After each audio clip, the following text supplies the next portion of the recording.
All right, welcome back to the 30, what we're calling Pro Wrestling's greatest game show here on a Thursday night with the team, the dais.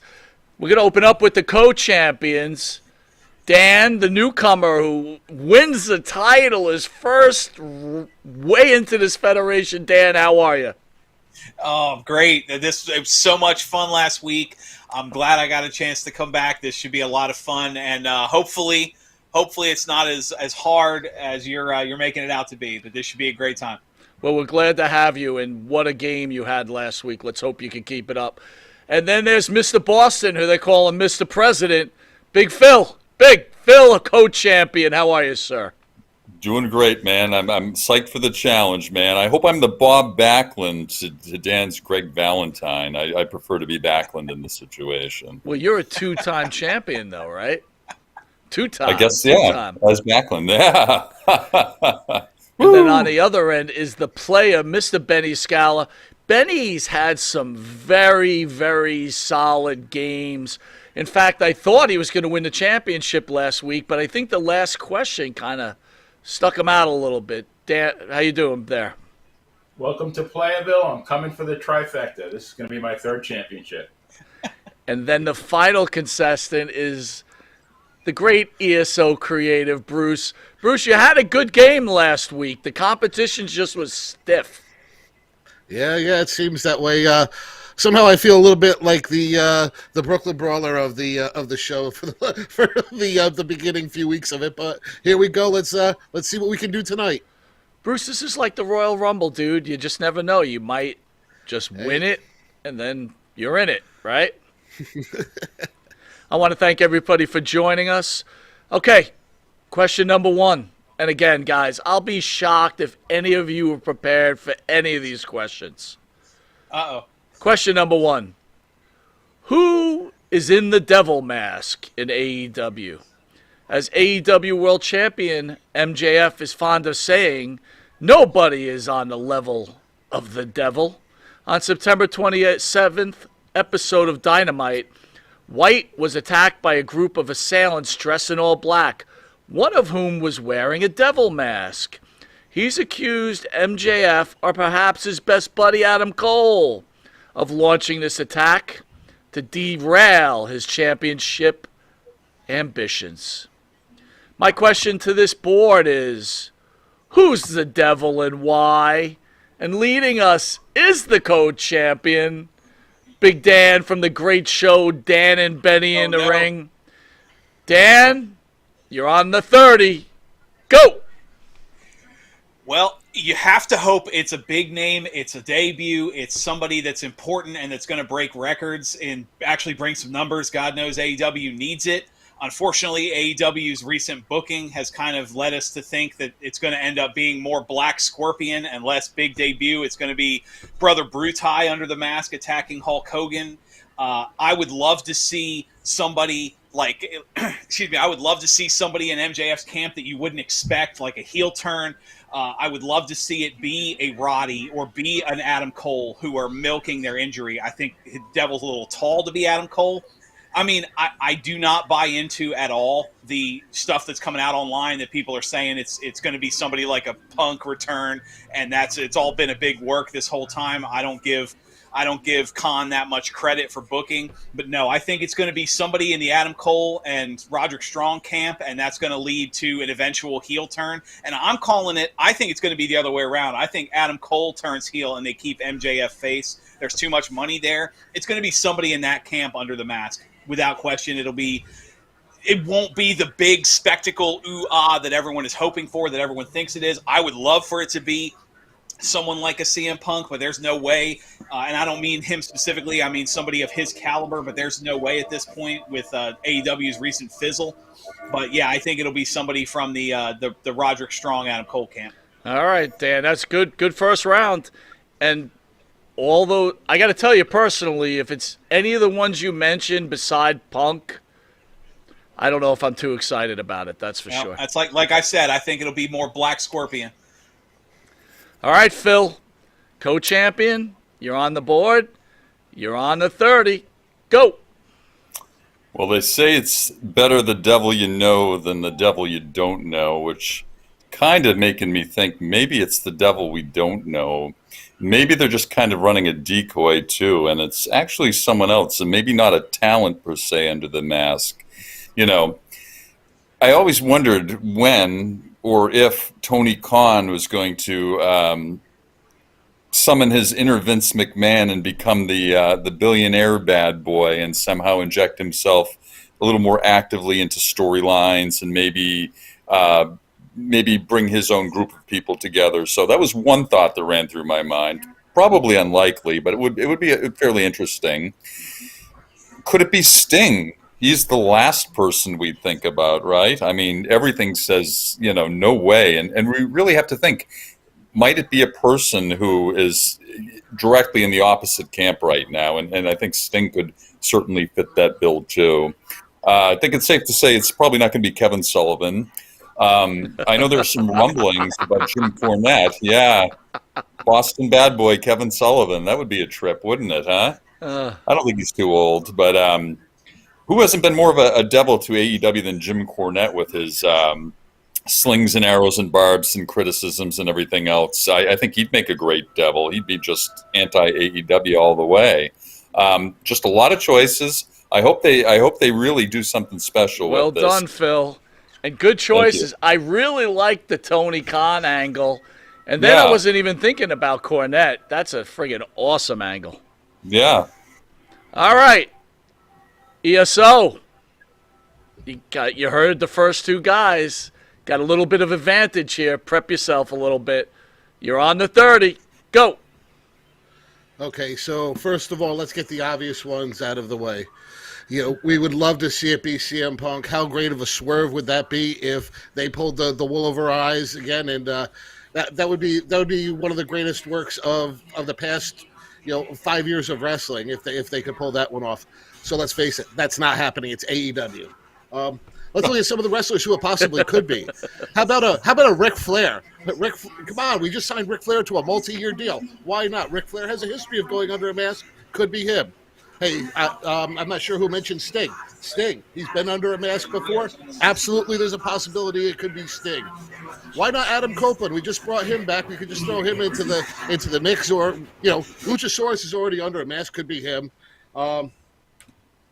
Realistically, I have no idea who it could be. Brother Brute, I love that from Dan. Absolutely, let's make it Brother Brute. Here's some. How about it's Paul White?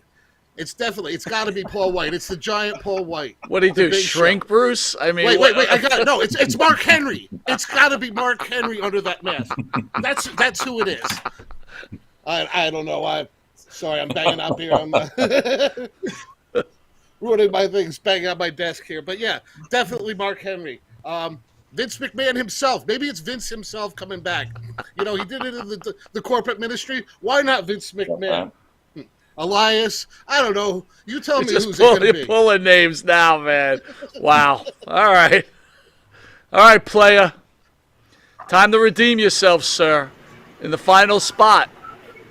You're on the 30. Go. Well, the first thing that I have to say is that my faith in God has been restored, because the minute you asked that question, I thought, dear God, please don't let me get picked first. And I was picked last.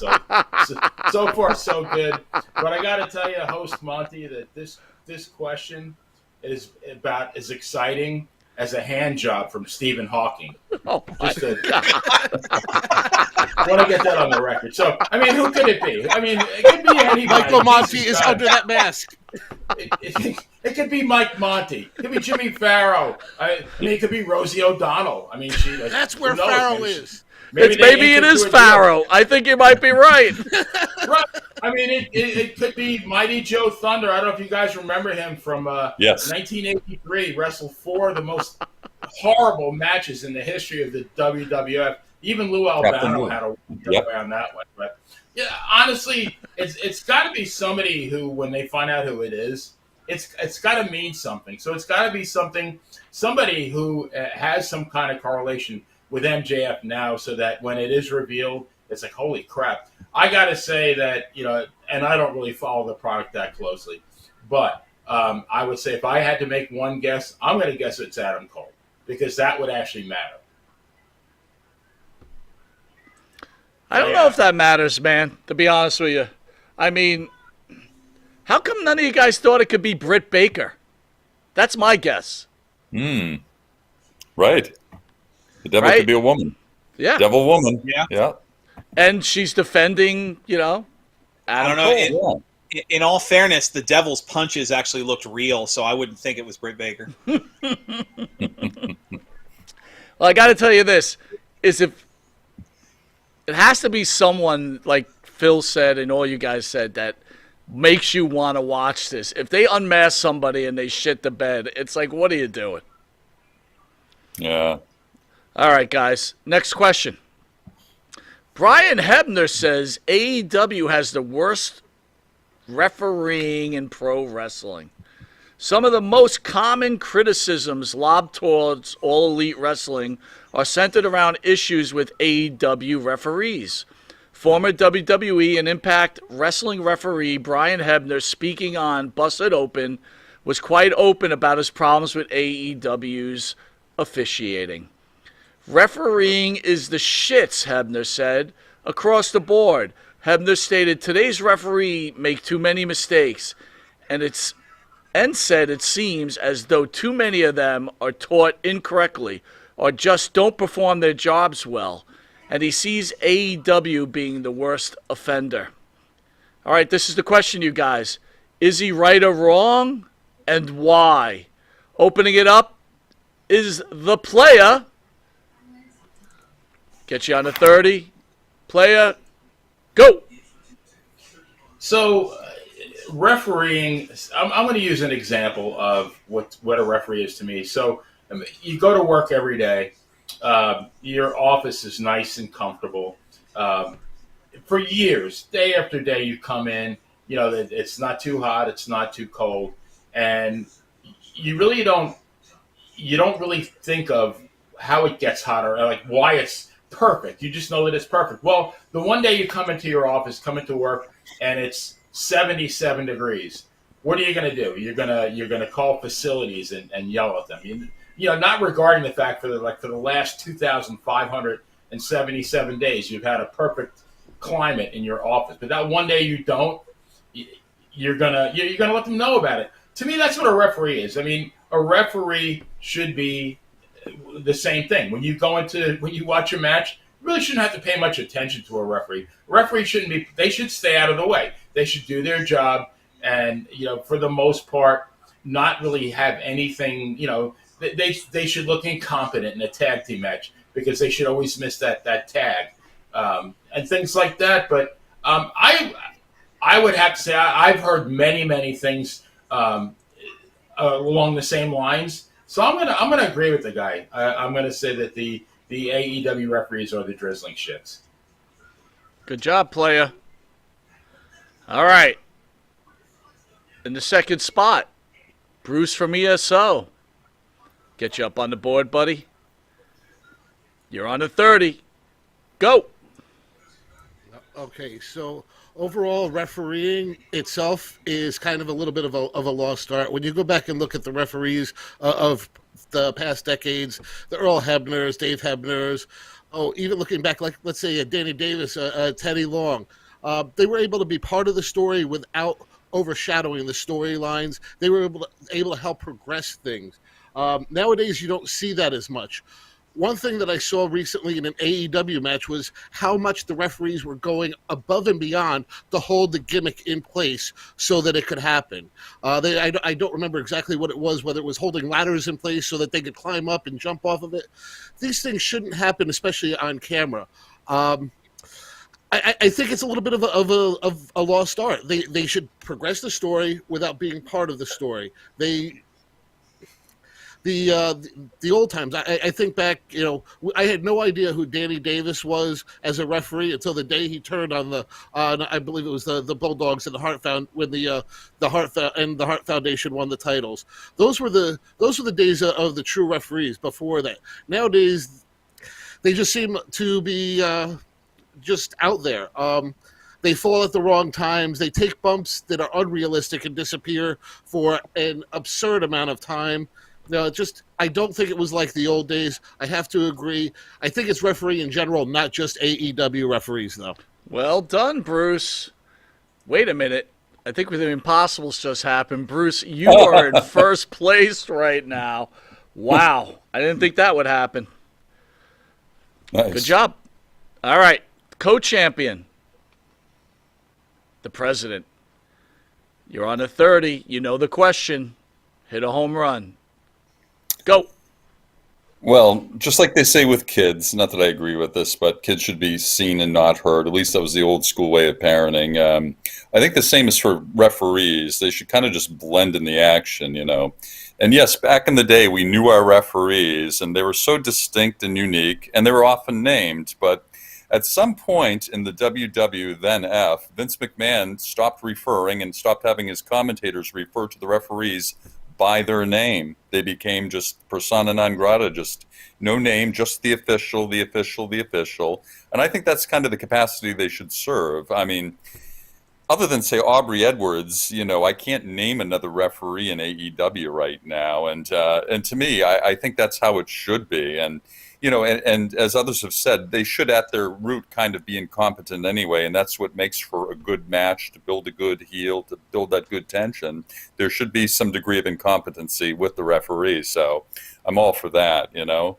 But when we grew up, we knew all the refs, right? We had Scrappy McGowan and Nick Patrick in Georgia. We had Bronco Lubitsch with that slow count and world class.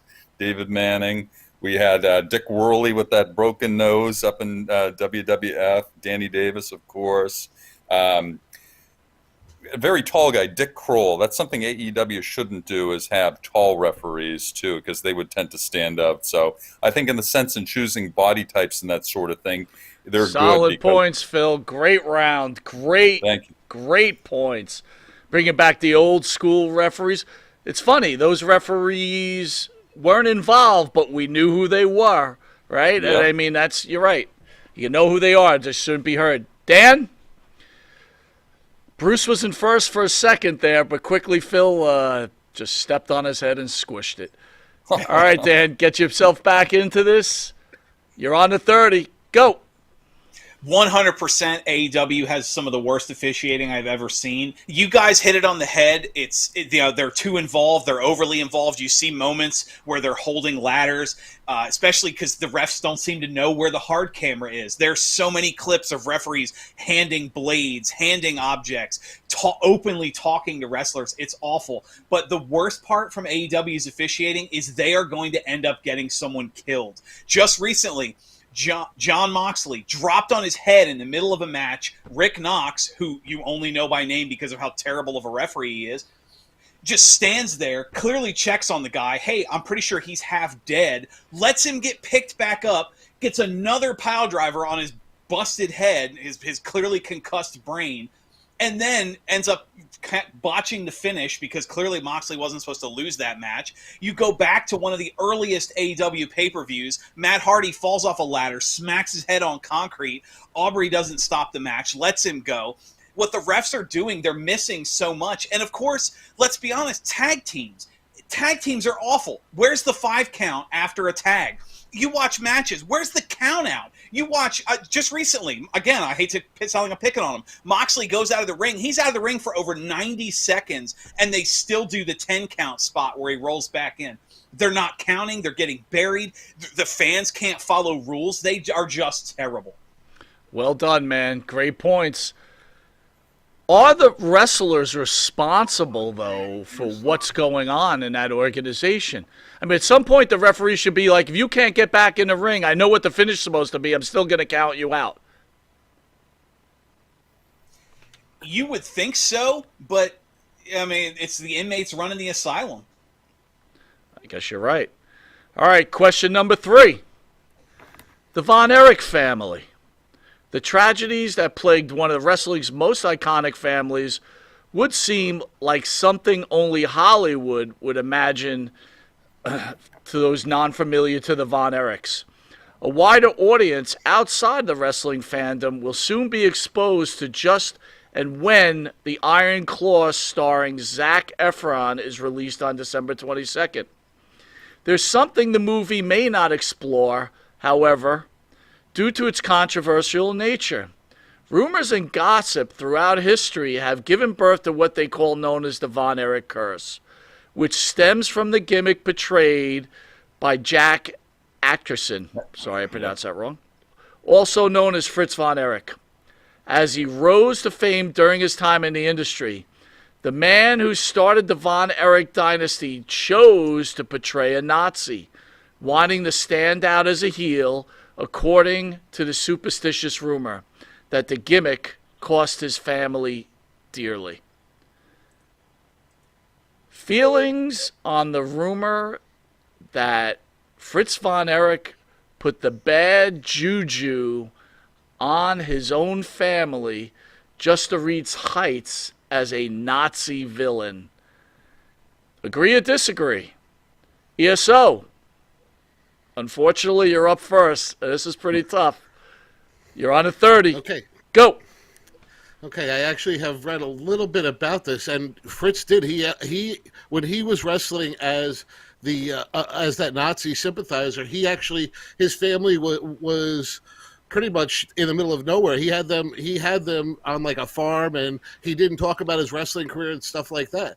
It was only later on, once let's see, actually, even he had that young son that actually died too, that froze to death or something. That's right. But they lived out in the middle of nowhere because he was afraid for his family at that point.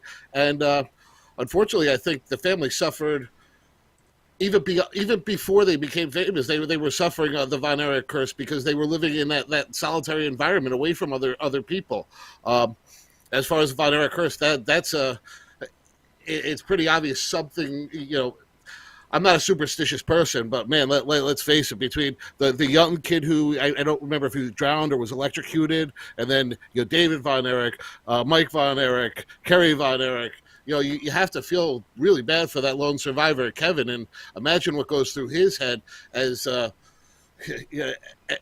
that circumstance. I couldn't imagine. But those Von Erich boys did live quite a life, though. You have to say they were probably the hottest thing in Texas. And honestly, that movie's getting so hyped down in the Texas area that it's gonna I think it's gonna do better than people expect. All right, Bruce, good job. Very tough question, very tough to comment. Player, get ready, get warmed up. You want championship gold, you could taste it. This could be the round. We got you on a 30. Go. I think that the fact that he played a Nazi has absolutely nothing to do with what happened to the kids. I mean, how many wrestlers played ethnic heels? We had Paige Von Hess Sutherland on Dan and Benny in the Ring. Her dad was Kurt Von Hess, played a Nazi heel. He was actually from, I believe, somewhere in Canada. Kids are very well adjusted. I mean, Ivan Koloff was really from Montreal. I mean, the best of my knowledge, his kids turned out just fine. I really think it had to do with the fact that once the kids got into wrestling, I mean, let's face it, Kerry Von Erich, David Von Erich, they were the equivalent of the Beatles in Texas. I mean, they were bona fide rock stars. They could have 1,000 girls every night. And I think really that lifestyle, I mean, they were making phenomenal money. They were kids. I mean, they were making more money probably than they ever dreamed to imagine. They were wrestling in front of sold out arenas. Women were throwing themselves at them. They had any drug available to them at their choosing. I think it's just more that they got caught up in that type of lifestyle. I don't think Fritz's heel turn had because, I mean, let's face it, he turned face way before any of this happened. So I'm going to say no to that. I can't see where there was any correlation. Great round, Benny. Great points. Really loved it. You brought up some really good points. Well done. All right, one half of the champions. Big Dan from Dan and Benny in the Ring having yet another great game. So let's see what's on. You're on at 30. Go. Honestly, I think it's a self-fulfilling prophecy. Was him being a Nazi the reason it happened? No. But the sad truth is, the way he drove his kids, the way he treated them, the way he pushed them, led to it. I'm not saying it's entirely his fault. Obviously, like Benny said, I agree. The world of wrestling is just some people are not built for it mentally. But no, he pushed his children from day one. All of you are going to be wrestling stars. You're going to be the biggest names in the business. It's very similar to Michael Jackson and the Jackson 5, their father basically beating gold records out of his own kids. I mean, Fritz beat and damn near tortured championships out of his family. And their youngest son, who was 11, you were half right. He was electrocuted and then fell in the snow and was suffocated. So, I mean, when you have your youngest son dies, and then that just forces more of the drive in the family. We're going to overcome this. We're going to show the world we're bigger and better than that. And he pushes the family. He pushes the family. Was it a curse in the sense of, oh, he played a Nazi, therefore he's bad? No, there's been plenty of foreign heels that have turned out fine. And let's be honest, there's people today that support the Nazis that are not leading exactly awful lives. But yes, 100% I agree. Fritz Von Erich, he pushed his children to the breaking point. Whether you want to blame him entirely or not, it's sad, it's true, but no, it is on him. Well done. Well done. Wow. Man, you guys are good at this, boy. Being put on a spot, ask obscure questions, and being able to respond. 4 guys with really good wrestling knowledge. Kudos. Phil, you're on a 30, my friend. Go. I agree with Dan. This is not the case of a curse from long ago. It makes for a great story. They might utilize it in the movie, but again, it's the case of bad parenting, I think. If we look back to Fritz's father was a chief of police in the town, in some that Texas town he grew up in, and he used to take Fritz around and organize fights between Fritz and other boys. And the grown-ups would, gamble and put their money on the fighters. So I think Fritz started out with a bad idea of what a parent-child relationship should be. And, he used to take his kids, Kevin, Kerry, David, to the annual NWA meeting in St. And he actually bought a prostitute for Kevin for like his 16th birthday during one of these trips. So, one can argue if that's good or bad parenting, but I mean, we'll use these illustrations to show kind of the dynamic there. And yes, there was a boatload of pressure on these kids. And I think the only way they knew how to react or object, and I'm sure they had a mortal fear of him because, I mean, even when they got to be bigger and stronger than he was, I'm sure that fear was still there. And they rebelled in the ways, passive-aggressively. They went to drugs and other things. And they certainly had a tight-knit relationship. And definitely the death of young Jackie in Buffalo, and when he was only 5 or 6 years old, kind of started that Fritz on this push to drive the rest of his sons. Well done, Phil. Wow. To glory. That was some good Von Erich stuff right there, boy. I could have listened to that for another 30 for sure. All right. Question number 4. This is make it or break it time, gents. We've got a close race, very close race. For over 3 years, Roman Reigns has ruled WWE, first as Universal Champion and now the last year and a half as undisputed WWE Universal Champion, crushing the hopes and dreams of many would-be contenders along the way, including Sami Zayn, Cody Rhodes, Jey Uso, whatever. On November 4th, at Crown Jewel, LA Knight will become the latest fan favorite to take a shot at dethroning Roman Reigns, looking to win his first title since his name was Eli Drake. My assessment, this is LA Knight speaking, my assessment is everybody's sick of that. Here's a guy who's got about one title defense every 3 to 4 months, 4 defenses a year, and we're celebrating the fact he's been champion for 1,200 days? You've got to be kidding me. Crown Jewel is on Saturday, gents. Give me the case why LA Knight will become Universal Champion. Opening it up, the president, Big Phil, right now with 32, behind the leader with 34. but not comfortably ahead of the two other players behind him. We've got a race, Chent. Phil, you're on the 30. Go. Well, it's going to be kind of hard. And again, I'm playing devil's advocate for LA Knight, trying to make a case for him that I don't necessarily believe in, but I can theoretically make a case that, no one else has ridden a wave like he has in the past few months, has captured the audience where they're, responding to his every cue. I think his merchandise is doing very, very well too. So obviously there's something there. And, he's paid his dues. He's been in the business for 20 years, so he's had more time in than Roman. Certainly. He's got a great look right now, Those work boots are kind of unique. Does he borrow elements from Stone Cold and The Rock? He certainly does. In fact, a lot of people compare him to The Rock. I think he borrows a little more from Stone Cold myself, and in his mannerisms and his phrasing and his inflections and everything else, and obviously in his attire, his wardrobe too. He's a sound worker, very good. He's got a great finisher too. While he's had 20 years experience, he's still pretty youthful, and I think he has the necessary tools. Do I want to see it personally? No. Do a lot of fans want to? Yes. Is this really the culmination of a big buildup? No.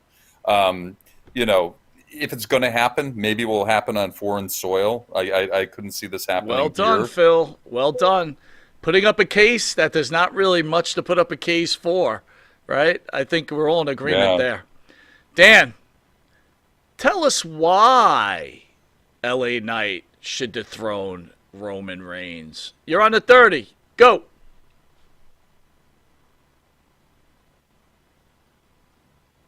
Uh-oh. What the? He's got no sound and no points. Oh, no. Oh, my God. What? Dan, Someone turn on your mic. Turn on your mic, Dan. KO. Okay, there he is. Oh, was I quiet? Uh-oh, well, that'll hurt. Okay, let me start over. So I agree with him 100%. No, I'm serious. I agree with him 100%. We're playing devil's advocate. No one thinks LA Knight is going to win the title. But let's be honest. There's three things you got to look for. Money, money, and money. If I'm TKO Holdings, I want money. LA Knight pops the ratings. He's been the #1 merch seller for, I think, 3 months now. And you're in Saudi, and the Saudis are going to give you – they're in Saudi Arabia. The Saudis are going to give you that money. If I'm going to put the belt on anybody that I think I can make a lot of money off of right now, you strike while the iron is hot, you put the belt on LA Knight. If I'm doing that, that would be the only reason. Plus, let's be honest, if you're going to end up bringing someone, say, like The Rock in to go against Roman at Mania, that doesn't have to be for the title. You can start thinking about, imagine LA Knight versus Cody promos, LA Knight versus Seth Rollins promo offs. You've got a lot of money that you can build around an LA Knight championship, even if it's one of those things where he wins the belt and then drops it back to Roman in December or Thanksgiving or whatever. Even if he's only champ for a few weeks, you get that spark, you get people talking, you make money. LA Knight is really the only star they have right now. Well done, Dan. The muting hurt, though. Lost some points there. We tried to get you. Great job. All right, player. You're on it. This is a tough one. Why should we give the title to LA Knight? From my count, looks like 28. That puts you 10 from a tie, 11 for the lead. You're on the 30. Go. Let me talk to you. I am going to go against the grain here, and but I got to do that. I don't think it happens. And one of the promos that you're missing the point. You got to give why he's going to be champ. Okay. I honestly think that the guy is a fad. I think he's more sizzle than steak. But if he does get the title, I mean, I could see, like Dan said, he is riding the wave right now. His merch is popping. The crowd's popping for him. He's really, and he's good in the ring. Don't get me wrong. I think it's more hype than anything else, even though the guy has paid his dues. Yeah, maybe they give him the title, but it will not be a long-term thing. I see him, if they do give him the title, and maybe it's because that was one of the deals that they made with the Saudis, is that at least one major title has to change hands. Honestly, I can't see it happening, because I don't think there's been enough of a build to end Roman's reign. But, I mean, I guess if they're going to do it, he's the guy to do it with. They will make money. They need to ride the wave. I do think eventually his popularity is going to wane, and it's going to be fairly quickly. So, yeah, I guess capitalize now, strike while the iron's hot, and then give it back to Roman. Yeah. Well done. Well done. Wow. Well, by my calculation, there's a 39-39. Phil, you're at 38. Guess what that means, buddy? You're going to the land of misfit toys. We'll talk to you later, Phil. Bye, guys. Take care. Good game. See you later, Mr. President. Wow. See ya. Phil was great tonight, man. Unbelievable. Yeah, ESO. You got a mountain to climb, but not that big of a mountain. You can do this. You're on the 30. Go. Because he is L.A. Knight. Yeah. Who is the hottest promo in wrestling today? Who sells the most hottest rising merchandise in WWE today? It is L.A. Knight. That is the reason he's going to take that title from Roman Reigns. He's going to end this 1,200-plus day reign of Roman Reigns. Not really, but if that's the argument we're making, let's face it. Who's hotter? There is nobody else you could put that title on that can take it to the stratosphere that Roman Reigns is gonna, or that LA Knight's gonna take it to. Let's face it. That means that if he takes this title, that means Roman Reigns has a really, really big offer in Hollywood that he has to go and fulfill. What's he gonna do? He's gonna be following in Rock's footsteps. At some point, he's got to drop that title. I don't think he's gonna make that number that Hulk Hogan, that 1,400-day run that Hulk Hogan had. This is L.A. Knight's chance. This is L.A. Knight's only time. L.A. Knight is a flash in the pan. If he's going to get the title, it's got to be now, because I don't see him staying relevant for the next few years. Let's face it. He's not he's not Roman Reigns. He's not Cody Rhodes. Cody is the future of this organization, not L.A. Knight. Yeah. Yeah. Well, Bruce, well done. You came up just a hair short. We got to send you off to the land of misfit toys. Later, guys. Wow. Well, we've got both co-hosts of Dan and Benny in a ring. You couldn't have set this up any better. Wow. What would the championship question be? Well, here it comes, and it's going to open up with the champ, Dan. Dan? Okay. Are you ready? Let's do it. All right. Absolutely. What did Steve Kern mean to pro wrestling? You're on the 30. Hold on. Getting set. And go. Well, I got to start with the cheap pop. Dan and Benny in the Ring will be interviewing Steve Kern next week. So this is a huge question for both of us. I think, honestly, he is one of those guys that he is the guy. How many of you have watched matches, be it with his phenomenal tag team work, be it with the Skinner character, who I actually really enjoyed in the early days of the WWF job era, where everybody seemed to have a career to their gimmick. And you watch this guy, and you're good match after good match after good match, but he's never, if you were to grab 10 fans at random and say, hey, which one of these pictures is Steve Kern? They may or may not know. But the thing is, he's the guy. He is a workhorse. He is exactly what you need. We had an entire series, episodes on Dan and Benny in the Ring, where we talked about the importance of people like underneath guys and the importance of workhorses, your Davey O'Hannons, your Dominic DeNucci's, guys who were never going to be the major star in the stratosphere, but they put on the good matches that you needed every week in order to run a successful wrestling program. If you were to pick a Mount Rushmore of your workhorse men who could be in a good tag team, who could be in a good singles match, who could make gimmicks like Skinner work, Steve Kern is definitely on that Mount Rushmore. That's what he meant to wrestling. Well done, Dan. You sold me on Steve Kern. I wasn't a fan, but I'm still not a fan, but, got me close. All right, playa, got this opportunity to take the belt from your tag team partner. You could have the heel turn right now. You have the possibility to throw Dan through the proverbial glass window at the barbershop. You're on the 30. Go. You know, I think part of the problem is people don't really know Steve Kern. And Steve Kern was a standout territory wrestler.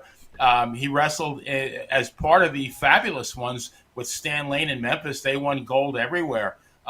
And he was an icon down in his native Florida. One thing people don't know is that for a while, when Vince McMahon Sr. was looking to replace superstar Billy Graham, and they chose Bob Backlund, most people don't know that Steve Kern was given very serious consideration to being that guy that came up to New York and dethroned Billy Graham. And he had it all. I mean, he was excellent in the ring. He was very, very good on his promos, probably a lot better than Backlund was. And I believe Steve Kern's dad was a war hero. So, I mean, it would have been the perfect setup for Kern to come to New York and dethrone Backlund, dethrone Graham. But they chose Backlund, and I don't think it was a bad choice at all. You know, as far as Skinner, I believe that was the gimmick that he wanted. But you got to understand something, that back in that era, I mean, nobody came in with their name anymore. Barry Windham was the Widowmaker. Kurt Hennig was Mr. Perfect, and so on. So he came in as Skinner. I don't think he did a bad job with the gimmick. But, yeah, Steve Kern was a solid Well, do you guy. hear the glass? You just threw Dan through the window. We've got a new champion. Well done, champ. We'll see you next week. Well done, everybody. Another great show.